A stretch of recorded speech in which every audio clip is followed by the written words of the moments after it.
예. 어? 필독서 좀 주세요. 네, 감사합니다. 자, 필독서 조금 이따가 보실 분들은 보시는데 이번에 미진사에 새로 나온 게 두 개가 있는데 하나가 저번에 밴드에 올렸던 색채 1, 2인데요. 요게 이제 교과서나 대부분 책에 실려있는 도판들에 여기 다 실려있어요. 저자분이 김민기 선생님이신데 이분이 색채학으로 꽤 유명하시고 컬러리스트 강사까지 하신 걸로 알고 있거든요. 그래서 색채학 자료나 도판 같은 경우에는 여기서 다 보시면 될 거고 1권이 색채 이론, 그 다음에 2권이 감정 배색이라서 감정 배색 같은 경우에는 실질적으로 문제에서 다루기가 되게 까다로워요. 그 색깔이 원하는 그런 감정 같은 걸 물어보기 어렵기 때문에 요거는 책을 사가지고 둘 중에 하나를 사가지고 가지고 있으면 되게 좋을 것 같아요. 가격도 다른 전공서적에 비해서는 싼 편이야. 14,000원밖에 안 해. 그리고 인터넷으로 할인 같은 거 진행하고 있으니까 좋을 것 같고요. 다음에 미술풍공 요건 잡지인데 이게 7월달에 한 번, 12월달에 한 번 나오는 거거든요.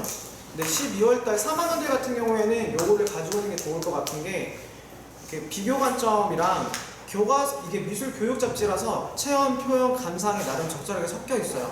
일단 감상 활동지로 사용될 수 있는 부분도 충분히 있고 도판 같은 경우에는 불상 같은 거 설명 어렵잖아. 탱화 같은 거 찾아보기도 어렵고 근데 여기 진짜 애들 수준에서 간단하게 나와 있어. 그러면 정확한 용어는 여기 적혀 있고 구성이나 글 적는 것도 이런 것들 바탕으로 한번 익히면 되는 거니까 요것도 한번 보시면 좋을 것 같고요.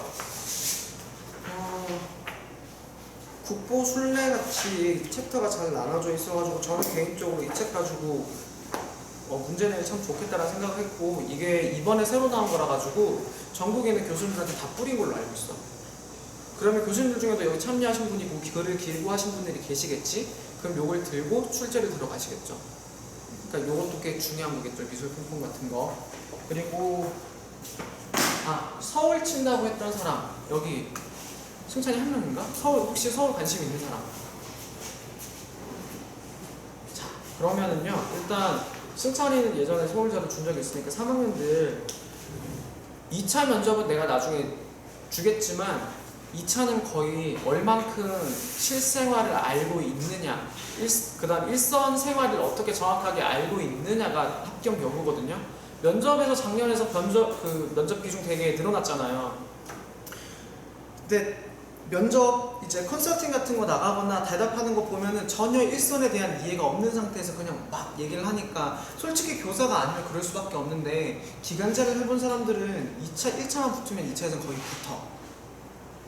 왜냐면 수업 실험에서도 실제 수업도 해봤고 그 다음에 뭐 면접 질문에서 물어보는 게 학교 일선에서 어떤 것과 연결이 되는지 다 알고 있기 때문에 뭐 자기가 지원하는 지역의 교육청의 잡지 같은 거 많이 나오거든요. 저는 홈페이지 같은 거 보고 잡지 면접 준비했지만 서울교육 이번에 새로 나온 게 있어요. 요거는 제가 3학년 2분 관심 있으시겠으니까 이거 나중에 자료로 가지시겠어요. 자, 그리고 오늘 교육과정이죠. 우리 1페이지 한번 펴볼까요?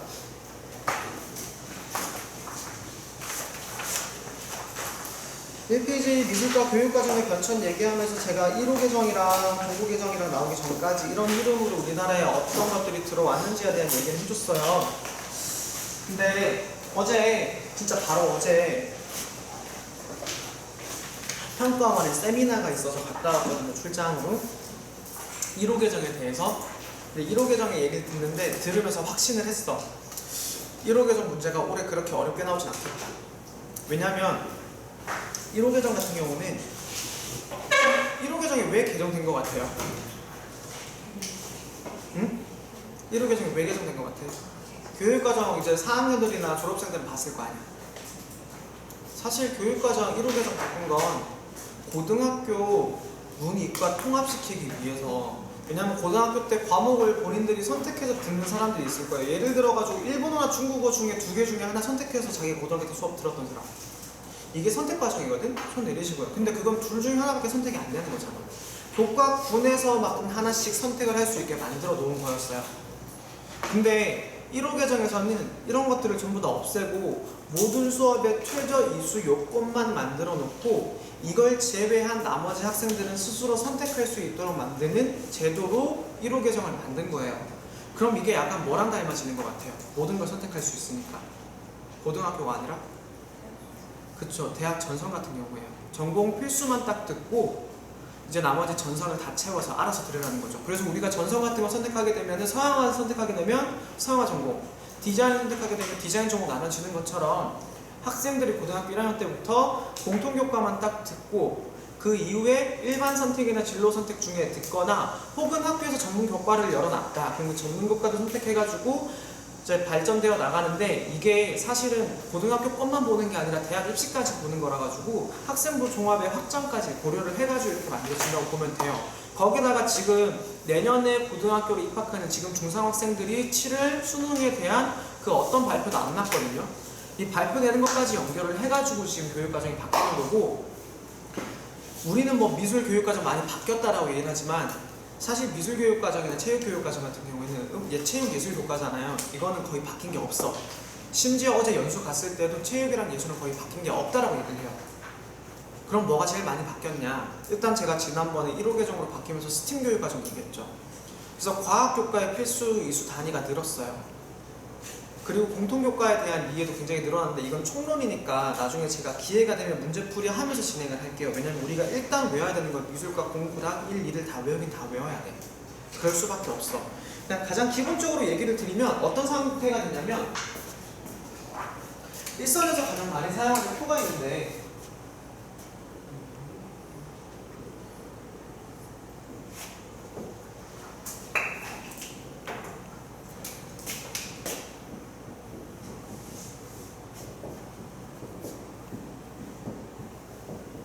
자, 우리 기본적으로 예술교과. 자, 지금 예술교과 공부까지는 뭐였어요? 예술에 두 개 있었잖아. 음악이랑 미술이 있었죠. 자, 근데 이제 뭐 하나 들었죠? 음악이랑 미술이랑 또 하나 더. 연극까지 세 개로 들어가요. 그래서 음악, 미술, 연극인데 중요한 건 연극은 아직까지 정교사가 없어요. 그렇게 되면 연극은 어떻게 될까? 당장 내년부터는 강사를 쓴다는 거죠. 그리고 그 이후에 정규 교사를 뽑기 시작할 거예요. 그러면 당장 내년부터 적용되는 게 뭐냐면 음악이랑 미술인데 예술교과를 졸업할 때까지 몇 시수 들어야 될까요? 최소 이수 단위, 이수 단위, 시수 말고 단위. 아니 멍청이들아. 시간 아니라니까 자꾸 시간 얘기하고 있어. 단위라고 단위, 이수 단위라는 거는 일주일에 몇 시간이냐는 거야. 이거를 전혀 몰라. 그러니까 이런 걸 아무것도 모르니까 교육과정에 대해서 이해가 안 되지. 자, 이수 단위라는 거는요, 예술이 10단위예요. 그럼 졸업할 때까지 음악이든 미술이든 10단위 이상은 이수를 해야 된다는 겁니다. 자, 근데 공부 교정으로 얘기를 하면 저희 학교 교정으로 얘기를 할게요. 공부 교정으로 얘기를 하면 일단 미술을요, 미술 창작 공부 교정으로 미술 창작으로 1학년 1학기 때 단위가 2단위예요. 자, 그럼 몇 단위예요? 총 합쳐가지고 4단위죠. 그럼 음악이랑 미술을 공평하게 나눈다 하면은 음악도 음악 창작인가? 그럴 건데 음악 창작도 2단위예요. 그러면 1학년 때 벌써 몇 단위를 채워? 10단위 중에 8단위를 채워요.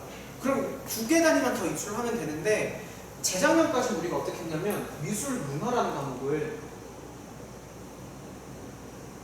1과 1 이렇게 했고 음악 감상을 1과 1로 했어요. 자, 이게 뭐냐? 그러면 짝수반은 1학기 때는 미술, 홀수반은 2학기 때 미술 이렇게 진행이 됐는데 이제 이것도 솔직히 말하면 학생들한테 선택권을 주는 거예요? 안 주는 거예요?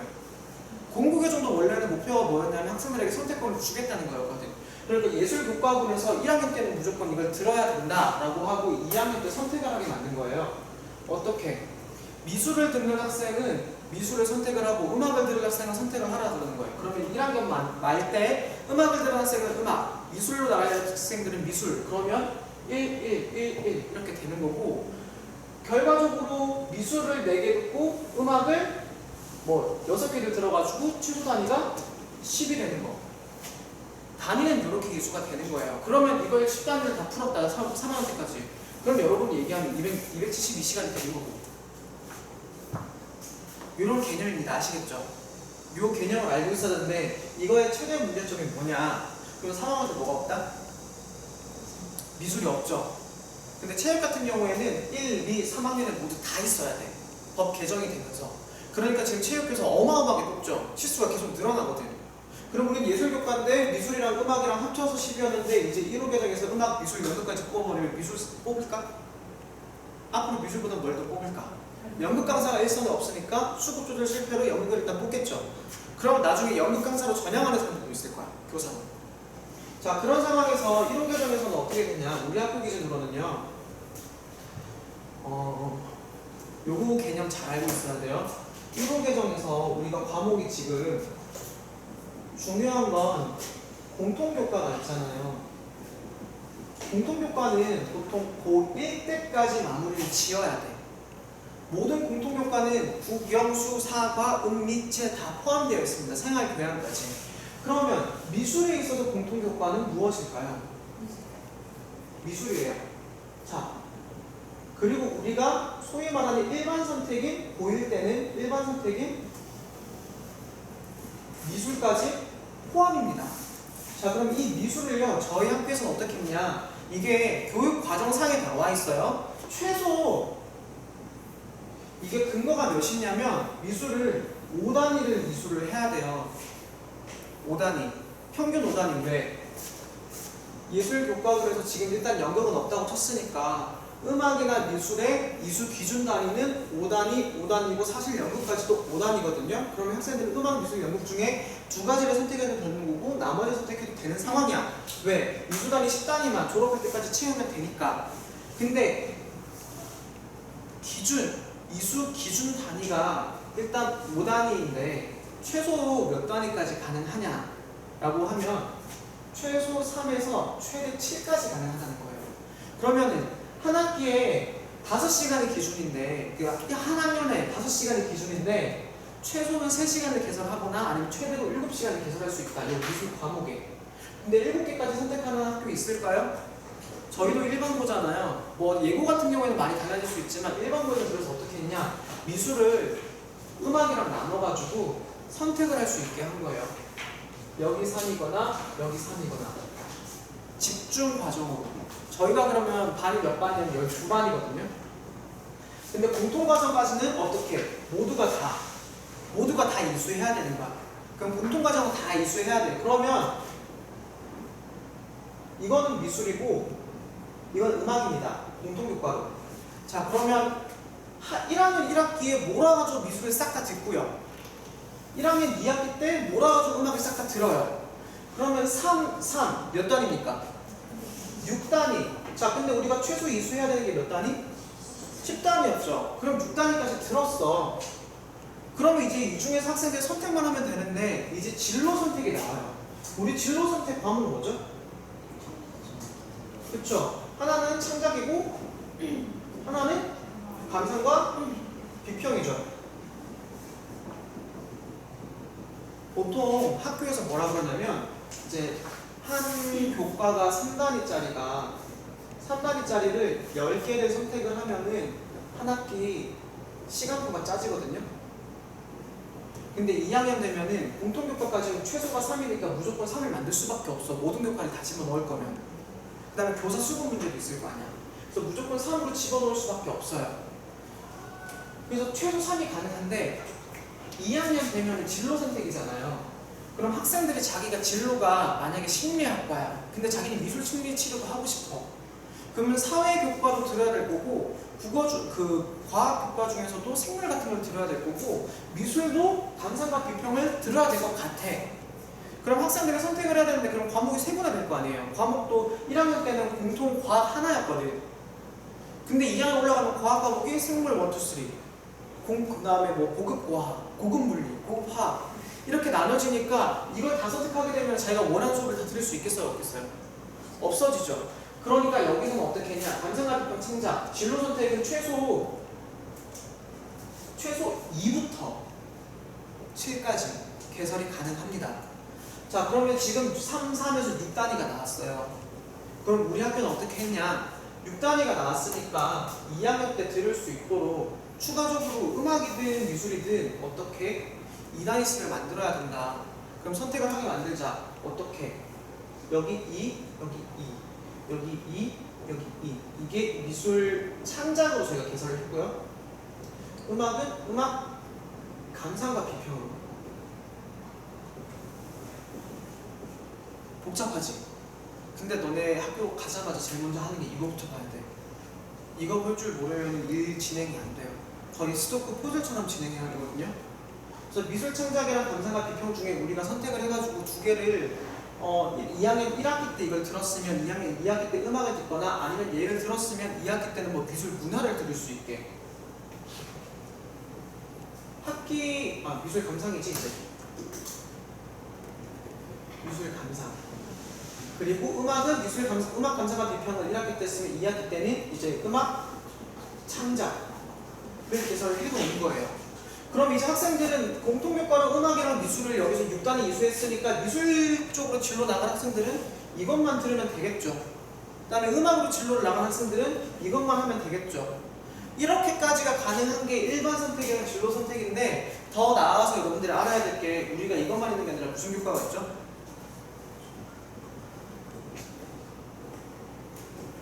전문교과 1이 있고 2가 있습니다. 자, 이거 구분을 잘 해주셔야 되는데 전문교과 1이 있고 2가 있는데 우리 책에 총론에서 본 사람들은 알겠지만 전문교과 2는 어디서 배우는 걸까요? 특성화고등학교입니다. 그럼 전문교과 1은요? 특목고입니다. 자, 특목고와 특성화고의 차이점은 뭘까요? 이거 진짜 모르는 사람 많더라고. 뭐가 차이점일까? 공고는 특목고일까요? 특성화고일까요? 특성화. 그럼 생명과학고 같은 경우에는 특목고일까요? 특성화고일까요? 농고는요? 네, 그게 특성화예요. 그럼 외고는? 과학고는? 이해되시죠? 그렇게 나누는 거예요. 그래서 특목고는 특수 목적, 그래서 정확하게 어떤 교과가 있는 쪽으로 나가는 거고, 특성화는 실업에 중점인 거예요. 실업에 중점. 실제 산업에 관련된 게 특성화고인데, 우리 원래는 전문교과 1이 지금은 전문교과라고 얘기를 하지만 공부에서는 무슨 과목이었다? 심화 과목이었죠. 심화 과목에서 전문교과 2로 넘어간 게 있어요. 다 전문교과 1이었는데 뭐였죠? 디자인 공예. 그럼 이제 디자인 공예는 전문교과에서 다를 수가 없다. 그럼 여기 특목고에는 예고도 포함되고요. 외고도 포함이 되는데 그렇다고 여기에서만 사용 가능한 게 아니라 일반고에서도 학생의 진로를 밀어줄 수 있는 거잖아. 일반고 갔다고 꿈이 뒤늦게 찾아가지고 미술 쪽으로 진로 안 잡는 거 아니잖아요. 미술 쪽으로 나아갈 수 있는 거잖아요. 저희 학교 같은 경우는 특히나 예체능 과정이 있고 미술 과정이 제일 크기 때문에 추가적으로 그래서 뭘 만들었냐? 전문교과를 4개를 만들었습니다. 4개나. 그래서 어떻게 2학년 1학기 때 평면 조형. 그래서 선택을 하면은 평면 조형과 입체 조형을 각각 들어야 되고요. 그 3학년이 되면 미술 이론과 미술 전공 실기를 진행합니다. 자, 그러면 특목고에서도 가능은 하지만 특목고에서 주로 만드는 과목이지만 어디서도 가능하다? 일반고에서도 가능합니다. 그래서 이렇게 개념을 잡고 계셔야지 이제 교육과정에 대한 설명을 할 수가 있고요. 그 다음에 솔직히 말해가지고 노량진에 있는 강사들 중에서 교육과정을 아는 사람이 없어. 그래서 미술 교육론을 잘 가르치고 몰라도 교육과정을 이해하는 사람은 몇 안 돼. 진짜 이거는 교사들 중에서 교육과정을 조금이라도 관심 있게 보는 사람들만 이해할 수 있는 거고 실질적으로 미술과 중에서도 교육과정에 그렇게 관심 있는 사람 많지는 않거든요. 몇 명 없어요. 그러니까 여러분들은 이거를 기본적으로 알고 가셔야 되고 나중에 표 같은 거 보면 진짜 복잡하게 나오는데 어제는 여기 휘문고등학교 서울의 명문 사학거든요. 여기서 이제 평가원 있는 분 다 모셔가지고 세미나를 진행을 하면서 교육과정에 대한 이해를 했는데 요거는 이제 아까 제가 얘기한 것처럼 모든 내용들이 다 나와 있어요. 뭐 운영 단위 학기별로 무슨 과목이 이렇게 편성되어 있는지 총론에 대한 내용도 뒤에 살짝 나와 있고 그런데 요건 제가 과사에다 맡길 테니까 제본이 예산이 있으면 제본이 될 거야. 그러니까 이건 제본 해가지고 지금 4학년들이랑 3학년들은 꼭 좀 봐야 될 것 같아. 당장 내년까지 할 거고 내년에 또 이거 세미나가 있을 거거든요. 그때 가면 또 새로 리뉴얼되는 자료를 바탕으로 그때는 2학년들이 봐야 되고 2학년들 상황이 올라가니까 요건 제가 과사에 넘기도록 하겠습니다. 이거 구하기 진짜 힘들었어. 하나 더 삥땅 쳐왔어. 부탁해가지고. 요거 이렇게 보시면 되고요. 그리고 오늘 안에 교육과정을 다 나가는 게 제 목표인데 제가 또 교육과정에서 연수도 받고 왔지만 올해부터는 스팀 교육과정이랑 1호 개정의 적용 방안에 대해서 카이스트에서 연수를 쭉 받고 올 거예요. 일주일 넘게 출장이고 아침 9시부터 밤 9시까지 출장이거든. 방학인데 아니 휴가도 없는데 여튼 그래서 갔다 와가지고 추가적으로 알려줄 수 있는 부분들은 더 알려드릴 거니까 오늘은 일단 공부 개정이랑 1, 2 개정을 한번 쓱 훑어갈 거고 제가 외우라고 왜냐면 작년에 4학년들은 강의 들었을 거고 2학년들은 기초라 가지고 그냥 제가 대충 훑어주고만 넘어갔어요. 그래서 외우라고 해야 하는 것들은 다 외우시면 돼요. 그리고 제가 노란진 갔을 때 컨설팅한테 교육과정에 사람들이 바뀌니까 너무 겁이 나서 많이 물어보는데 어제 그 연수 갔다 오고 나니까 막 어렵진 않겠다. 그냥 달달 외우면 되겠다. 그게 제일 싫지. 그것만 하면 될 것 같아요. 자, 그러면 2페이지 한번 피도록 하겠습니다. 미술과 교육과정 공부 개정입니다. 1, 2 개정이라고 제가 얘기를 드렸고요. 저 빈칸 다 찾아오라고 그랬는데 본인들이 못 찾아왔으면은 그냥 저 과감히 생략하고 그냥 넘어갈 거예요. 자, 일단 볼게요. 미술과 교육과정 찾아보시면 공통교육과정, 미술이 있고 선택교육과정이 일반 과목과 심화 과목이 있는데 원래 우리 중학교까지가 공통교육과정으로 미술이었는데 1호 개정으로 오면서 공통교육과정이 일반 선택까지 포함하게 됐다고 얘기를 드렸습니다. 그래서 선택교육과정을 보면 일반 과목에 미술, 문화, 미술, 창작, 그 다음에 심화 과목에 미술, 이론, 미술사, 드로잉, 평면조형, 입체조형, 디자인, 공예, 미술, 전공, 실기, 영상, 미술이 있는데 자, 우리가 체크해야 될 거는 심화 과목에서 디자인, 공예 체크 8번 영상 미술 체크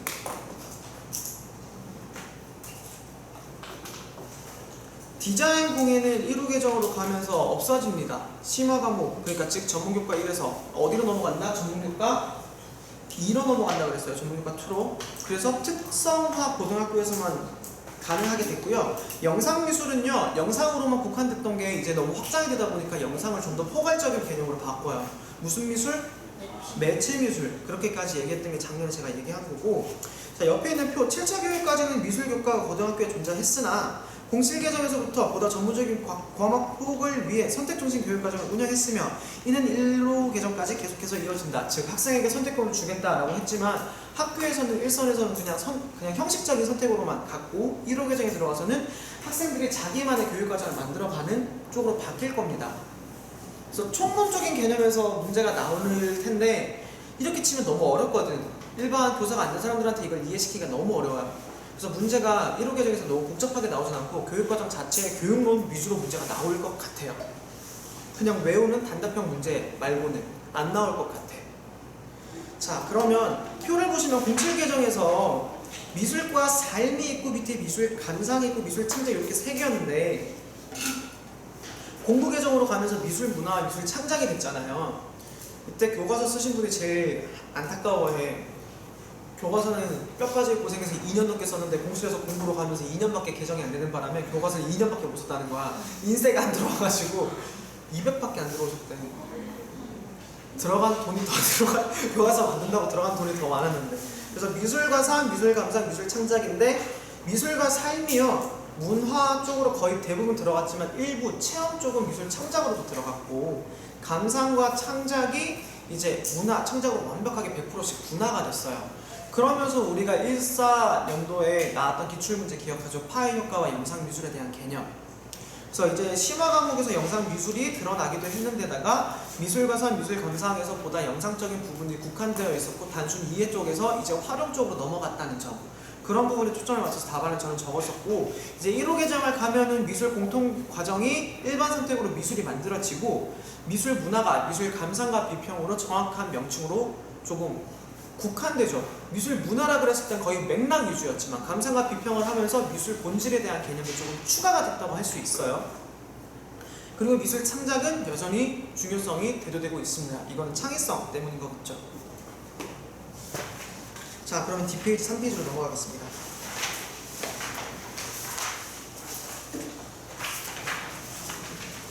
자, 우리나라 추구하는 인간상, 이거는 공부 개정인데 이거 그냥 읽어보시면 되고 굵은 글씨로 적혀있는 건 가나다라만 읽어보겠습니다.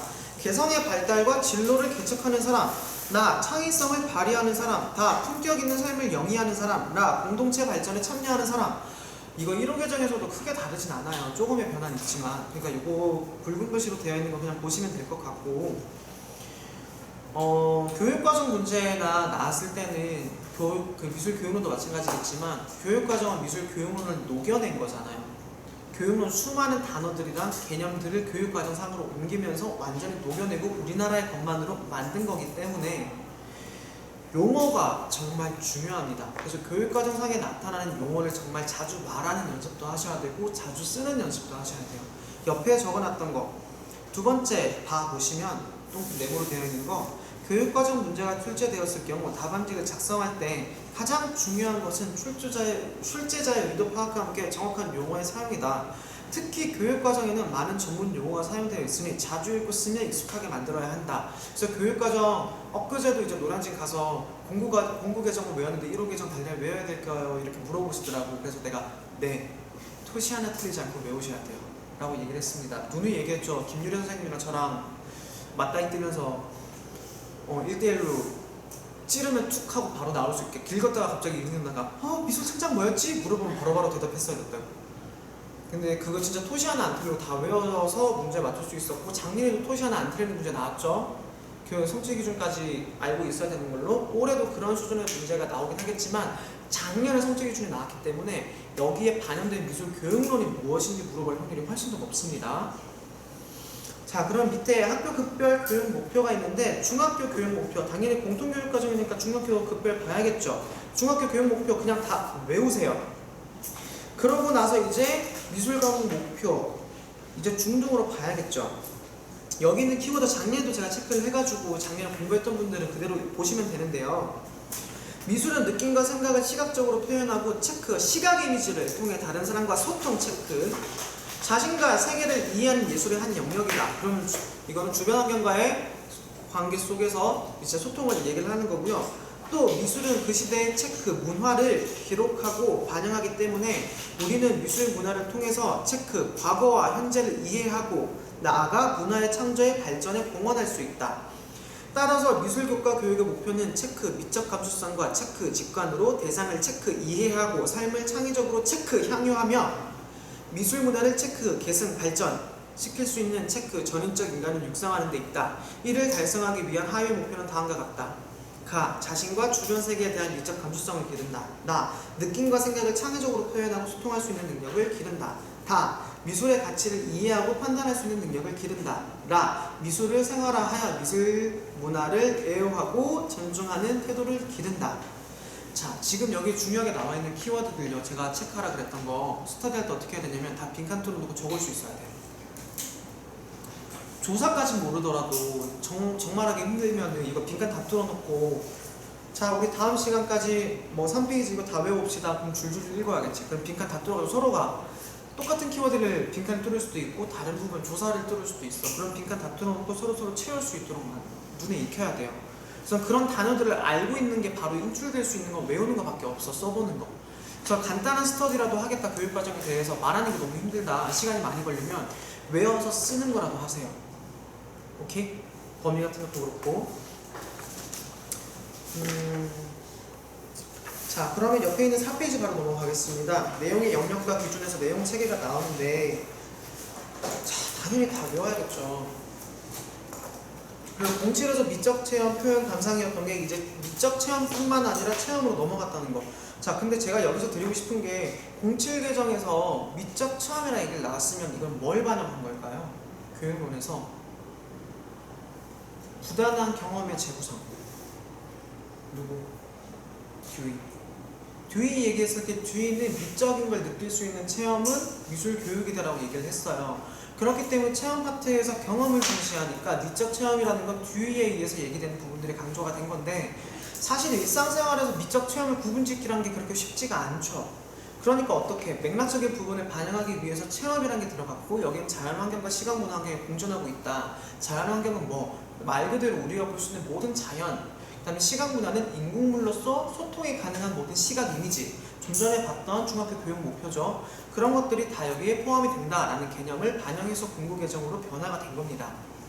당연히 모든 표 다 외워야 될 거예요. 근데 보면 지각에서는 주변 환경과의 관계 속에서 대상과 자신을 이해하고 조화를 발견하기라고 하는데 지각이 자연환경이라고 생각하는 사람이 있어요. 아닙니다. 이 지각은 자연환경에서도 찾을 수 있고요. 시각문에서도 찾을 수가 있어요. 주변 환경과의 관계, 그래서 옆에 나와 있는 주변 환경이란 내가 존재하는 물리적인 환경 플러스 현대는 근데 물리적인 환경만 존재하는 게 아니잖아요. 여러분 쉬는 시간만 되면 뭐 잡고 살아? 스마트폰 잡고 살잖아. 그럼 시공간을 초월했지. 그럼 거긴 뭐야? 시공간을 초월한 시각 이미지가 존재하는 시각 문화 환경이에요. 거기까지 다 물리적인 환경을 넘어서는 부분까지 들어갈 수 있다고 생각을 해야 되고요. 나와 교류하는 모든 관계망이라고 제가 작년에 얘기를 드렸는데 이게 뭐예요? 소셜 네트워크 서비스, SNS도 포함이 되는 겁니다. 그리고 요새는 이제 거기에 포함해가지고 SNS뿐만 아니라 VR, AR, 증강현실과 가상현실까지 여기에 포함될 수 있겠죠. 자, 그럼 소통은 시각문화의 사회적 가치를 이해하고 참여 방안을 모색하기인데 사실 이 소통의 밑에는 시각문화라고 얘기를 했지만 자연환경에서도 곤충들이 서로 이제 소통하기 위한 방법을 사용하는 이제 기호들이 있을 거예요. 그런 기호나 그런 의식들 같은 경우도 어떻게 보면은 소통하는 시각문화일 수도 있어요. 일단 우리가 기본적으로 시각문화라는 건 시각 이미지, 우리가 만들어내는 시각 이미지가 기본이지만 자연 속에서도 소통은 가능하다는 점. 그래서 수업 지도안 같은 거 짤 때 보면 가끔 함정어 이런 거 되는데 여기에 소통에는 시각 문화가 우선되는 건 맞지만 그렇다고 자연이 아예 빠져선 되는 게 아니다. 왜? 대지미술 같은 경우에는 시각 이미지잖아. 근데 자연이잖아. 그렇게 봤을 땐 소통으로 들어갈 수 있어요. 이거 제 질문을 작년에 받았던 게 기억이 나가지고 말씀드리는 거고요. 주제 표현, 표현 방법, 조형 묘사 원리 그냥 한번 읽어보겠습니다. 당연히 다 외우셔야 돼요. 창의적인 발상을 통해 주제의 특징과 목적을 표현하기. 그럼 여기 중요한 거 창의적인 발상이 어떤 것이 있는가? 그럼 이거는 우리 미진사 미술창작에 되게 잘 나와 있죠. 거기 나와 있는 모든 발상법에 대해서 외우시고요. 발상법을 할 때 중요한 거, 예를 들면 브레인스토밍 할 때는 그 어떤 비난도 존재하지 않도록 해야 되는 유의점 같은 것들을 같이 알고 계셔야겠죠. 마인드맵 같은 경우에도 어떻게 뻗어나갈 것인지, 아니면은 뭐 트위즈 같은 방법이나 체크리스트 같은 방법, 그런 것들도 좀 고민을 하셔야 될 거고요. 그 밑에 표현 방법, 표현 방법과 매체를 창의적으로 활용하고 계획을 세워 표현하기. 중요한 거, 계획을 세워 표현하라는 겁니다. 자, 그럼 계획 단계에 대한 문제의 정당성이 반드시 나오겠죠. 그럼 수업에 대한 접근 방법들도 여기서 어떻게 해야지 창의적이 될 건지 고민을 해야 될 거고, 이제 학생들한테 스스로 일단 계획을 세워보라고 할 수는 있겠지만 어느 정도 교사의 강의식이 도움이 되는 건지 아니면 다른 수업 방법, 토론이나 이런 방법들이 도움이 되는 건지도 고민을 해봐야 되는 정당성이 여기 있습니다. 마지막으로 조형요소와 원리. 조형요소와 원리의 시각적 효과를 이해하고 창의적으로 표현하기. 그러니까 시험 문제에 조형요소나 드로잉을 겁나 많이 물어보겠죠. 그리고 감상에서는 미술사와 미술 비평이 나옵니다. 미술의 변천 과정과 가치를 문화적 맥락에서 이해하기. 아까 말했던 문화적 맥락 나왔죠. 이거는 맥락주의 정당성에 근거하는 겁니다. 미술 교육에 있어서. 자, 여기서 말하는 맥락이라는 건 어떤 것들이 있을까요? 미술에 영향을 미치는 모든 사회적 영향들을 다 말하는 거겠죠. 그럼 역사, 사회, 과학 이런 것들 다 포함하는 거고요. 심지어 기후 같은 거일 수도 있는 거고, 사람의 피부색도 맥락일 수 있는 거야. 아프리카인지 중동인지 아니면 남미인지에 따라 피부가 다를 수 있잖아요. 옐로우거나 브라운이거나 화이트거나 블랙이거나 이런 것들이 미술에도 충분히 반영이 될 수 있는 거고, 얼굴, 인상 같은 경우도 우리는 중국인인지 일본인인지 한국인인지 외모 구분하잖아요. 근데 이런 것들 구분하면 외국인들이 되게 신기해. 반면에 우리 프랑스 사람인지 영국 사람인지 독일 사람인지 구분해? 근데 걔네들은 구분한다고. 그런 차이점도 보면 다 맥락일 수 있다고 얘기를 하는 겁니다. 그럼 미술 비평. 미술 비평을 통해 작품의 의미를 해석하고 판단하기 나왔죠. 그럼 해석하고 판단하는 단계에 대해서 가르쳐야겠죠. 그럼 감상법이나 비평이 필요하겠죠. 그럼 어떤 감상법이나 어떤 비평 단계를 적용할 것인지에 대한 논의가 나왔을 거고, 여기에 반영된 것들은 당연히 펠드먼류나 앤더슨류가 여기에 정당성으로 발현될 수 있는 겁니다. 교육과정은 이런 식으로 녹아있는 거예요. 굉장히 넓고 포괄적이고 어렵죠. 근데 이제 뒤에 가면은 공부개정 보실 때 뒤쪽 넘길게요. 자, 여기 07개정 해설서 있는 사람 한두 명 정도 있을 건데 해설서 사서 봐. 해설서 이제 거의 안 나오지 싶은데 제본 들도 그건 문제 안 되니까 제본 뜰 수 있는 사람은 제본을 뜨세요. 그러면 이제 공부개정에서도 차이점 같은 거나 이런 것들 보면은 맥락이 똑같은 게 있어요. 예를 들면 교수학습 방법 같은 경우에는 07개정이랑 공부개정이 차이가 없거든. 그리고 15개정에서도 거의 차이가 없어요. 차이 나는 것만 확인하면 돼요. 문제가 안 돼요. 오케이? 그래, 그런 것들만 보시면 되니까 07개정에서 그 해설서 있는 거 보시면 되고, 자, 성취 기준 먼저 보도록 하겠습니다. 자, 나 중학교 보면 자신과 주변 환경과의 관계를 이해하고 시간 분해에 참여한다. 표현 활동의 탐색과 확장을 통하여 창의적으로 표현한다. 미술의 의미를 문화적 맥락에서 이해하고 미술 작품의 가치를 판단한다. 자, 1, 2, 3 하나같이 체험, 표현, 감상 나눠서 얘기가 나오고 있죠. 그럼 여기에 나와 있는 키워드들도 여러분들이 외우셔가지고 문제가 나왔다 그러면은 요걸로 서두를 적어주시면 좋겠죠. 만약에 체험에 대한 문제가 나왔어. 그럼 1번으로 서두를 열어주는 거고, 표현에 대한 문제가 나왔어. 그럼 2번으로 서두를 열어주셔야 되는 거예요. 그리고 공부개정은요, 일단 1호 개정이 적용되는 게 당장 내년이기 때문에 1호 개정이 중요해지긴 했지만, 그렇다고 공부개정을 수업 안 하는 거 아니죠. 내년에 1호 개정을 하게 되는 학생들은 고1이랑 중1들밖에 없어요. 그러면 중2, 3이랑 고2, 3은 어떻게 될까? 공부개정으로 수업을 하겠죠. 그래서 공부개정이랑 1호 개정은 올해 내년까지는 문제에 계속 나올 수밖에 없어요. 그래서 바뀌는 이 과도기 단계가 굉장히 어렵고, 저는 진짜 감사한 거는 1호 개정이 나오기 전에 붙은 게 너무 감사해. 그리고 그걸 그때 붙였으니까 지금 이게 변화가 이렇게 되는 거구나라고 이해를 할 수 있는 거기도 한 것 같고, 그래서 지금 나오는 것들은 다 읽으셔야 되는데 이런 것까지 외워야 돼요? 활동의 예시까지 외워야 돼요? 라고 물어보는데, 솔직히 활동의 예시까지는 외울 필요가 없는데 이 활동의 예시는 잘 나와 있긴 하거든요. 그래서 활동의 예시 같은 경우는 제가 이거 말고도 몇 가지를 더 들어드리긴 할 건데요. 이게 왜 중요하냐? 그럼 실질적으로 이런 거와 관련됐을 때 발문이나 이 단계에서 활동의 근거 같은 것들을 물어볼 수 있어요. 시험 문제에서. 그럼 미술사에서 감상 단계가 나왔어. 그러면 그 작품에 대해서 발문 같은 걸 물어보는 문제나 발문에 들어가는 요소 같은 거를 이제 알아보기 위해서 문제가 나갈 거 아니에요. 그럼 여기는 활동의 예를 근거로 답안지를 작성하셔야 되기 때문입니다. 그래서 외우라고 하는 거예요. 자, 일단 체험 보도록 하겠습니다. 체험, 지각, 주변 환경과의 관계 속에서 대상과 자신을 이해하고 조화를 발견한다. 그래서 가를 보면 환경과 대상의 조화에 관해 이해하기예요. 그러면 이제 나는 주변과 어떤 맥락을 가지고 있느냐. 그럼 여기서 중요한 게 뭐냐면, 밑에 활동의 예시는 자연물과 인공물의 조화를 보기도 하고 인간 생활과 고려한 생태 환경을 만들 수 있는 방안을 모색하기도 하는데, 이제 선행돼야 될 거는 주변이 이렇게 되어 있구나. 그럼 이 주변이 나한테 영향을 미치는 게 뭐지? 라고 생각을 하면 바로 그 다음 단계로 넘어갈 수 있어요. 주변 환경과 자신의 관계를 탐구하여 나타내기. 그럼 이제 나라는 존재는 어떤 존재인가? 나를 미술로 표현해보자. 자화상을 표현해보자. 이런 것들도 다 체험에 표현할 수 있겠죠. 내 얼굴의 특징. 그럼 체험이야. 나는 주변과 어떤 영향을 맺는지 내가 자주 가는 부분들을 체크해보자. 실제로 이제 자화상 같은 거 그릴 때 그냥 그리는 자화상은 재미가 없어요. 내가 자주 가는 곳을 아침부터 저녁까지 다 적어봅시다. 그럼 교실, 학원, PC방, 화장실, 매점. 그럼 자기를 구성할 수 있는 내용들이 나오겠죠. 그러면 그런 것들을 바탕으로 주변 관계를 이해를 해요. 내가 봤을 때 이런 시각물은 이런 것들, 인공물들은 이런 것들, 이런 것들을 봤고, 그럼 이제 그 사이에서 나와의 관계는 어떤 관계를 맺고 있냐. 쌍무적 계약 관계일 수도 있는 거고, 돈을 지불하는 자본주의의 노예 같은 관계일 수도 있는 거고, 그런 관계들 속에서 이제 나를 표현하기 위해서 그럼 나란 존재는 이 사회에서 어떤 영향을 받고 난 여기에 어떤 영향력을 미치는지에 대해서 이해해보고 자화상으로 그리자. 이게 바로 진정한 체험에서 원하는 수업인 거죠. 그럼 이제 아니면 그룹으로 우리 학교를 표현해보자. 학교 주변에 지도를 그려보자. 이런 것들이 다 체험에 들어갈 수 있는 거예요. 그럼 이건 지각만 하는 게 아니라 밑에 있는 소통까지 같이 포함하는 거죠. 일단 여기 있는 것들은 그냥 다 외우시는 것밖에 없어요. 그리고 제가 지금 이렇게 접근하는 것처럼 여러분들이 수업하면서 교과서를 보면서 아 이게 이런 식으로 적용되어 있구나 라고 파악을 하셔야 되는 거고. 네, 먼저 킬게요. 지금 너무 더워서 열이 나서. 자, 소통을 보시면 시각 문화의 사회적 가치를 이해하고 참여 방안을 모색한다. 자, 시각 문화에 반영된 생활 방식과 사고 방식을 이해하기. 이게 시험 문제로 나오면요, 우리가 가지고 있는 사고 방식을 깨는 거.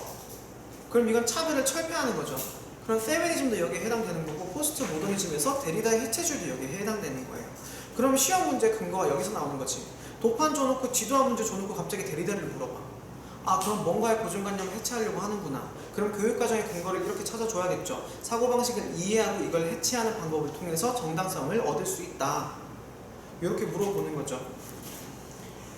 뭐 활동의 예로 현대사회에서 다른 집단이나 사회의 시각 문화를 비교함으로써 생활 양식과 사고방식의 차이를 난다. 예를 들면 같은 기호를 보고 다른 생각을 하는 건데 스마일 했던 거 기억나요? 나머지 사람 4명 있는데 다 같이 웃고 있어. 근데 그 중간에 있는 사람 한 사람 보고 얘는 행복해 보일까 슬퍼 보일까 그러면 우린 되게 행복해 보인다 그래. 근데 그 밑에 있는 사람은 4명 있는데 3명은 다 울고 있는데 한 사람은 혼자 웃고 있어. 근데 동양 사람들은 그 사람 보고 슬퍼 보인다 그러고 외국인들은 그 사람은 행복해 보인대. 왜? 외국은 특히 서양은 개인주의, 그 사람이 행복하면 행복한 거지 라고 생각을 하지만 동양은 하나의 공동체의식이 훨씬 더 발달되어 있기 때문에 주변 사람과의 관계가 굉장히 안 좋기 때문에 슬퍼 보인다, 행복할 수 없다라고 느끼는 그런 시각적 차이, 여기에서 얘기하는 것, 제가 좀 전에 말씀드렸던 그런 것들이 여기에 해당되는 것들이에요.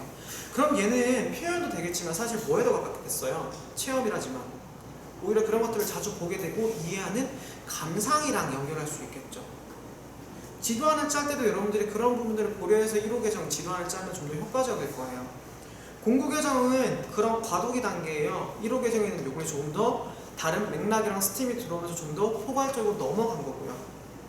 조금 이해되세요? 미술교육은 듣고 나서 이걸 들으면 그나마 좀 이해가 될 거야. 자, 그리고 현대사회에서 시각문화와 관련된 다양한 직업을 알아보고 역할과 기능을 이해해야 한다는데 문제는 뭐냐면 직업에서 시각문화와 관련된 직업은 너무나도 많죠. 당연히 디자이너도 있을 수 있겠죠. 근데 진로 같은 경우는 시험 문제 나올까 안 나올까? 안 나와. 나올 수가 없어. 문제로 내기가 힘들어요. 그리고 자신의 사회적 역할 같은 거 물어보면은 자기의 미래까지 물어볼 수 있겠죠. 위에서 얘기했던 지각에서.